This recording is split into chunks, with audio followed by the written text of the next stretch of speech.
I'm David Shoebridge, a Greens MP, and I've been asked to summarise in less than 3 minutes how democracy works in Australia. Well, it works okay. But what are the basic structures? Federally, we have a federal parliament in Canberra, and that's the parliament for all of Australia. There are two houses to that federal parliament. The lower house, made up of representatives from local electorates all around the country, and then the upper house, made up of senators. And those senators represent each of the different states across the country. 12 senators to each state across the country. And for a law to become effective, it needs to pass both the lower house and the Senate. Many people also ask, well, how is the Prime Minister chosen?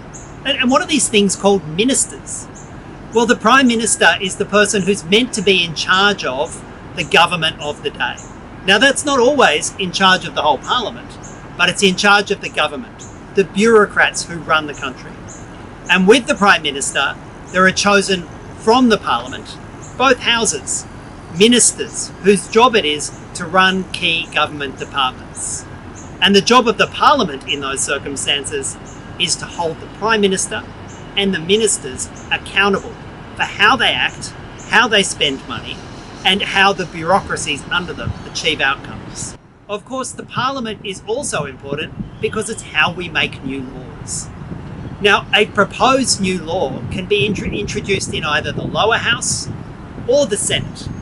But wherever it's introduced, for it to become a law, it needs to have a majority support in both houses of Parliament. Once a law is introduced in either house of Parliament, you might have noticed there can be a little bit of argument about it. Well, that argument can happen in both houses, but for a law to be effective, it needs that majority support in each.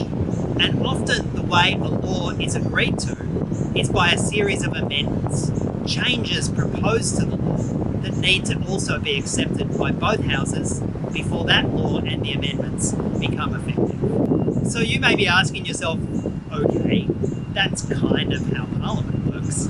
How do we as voters have an influence on that? Well, thankfully, in Australia, we have this thing called preferential voting. Under preferential voting, you can put a number 1 against the party or the candidate who best reflects your values.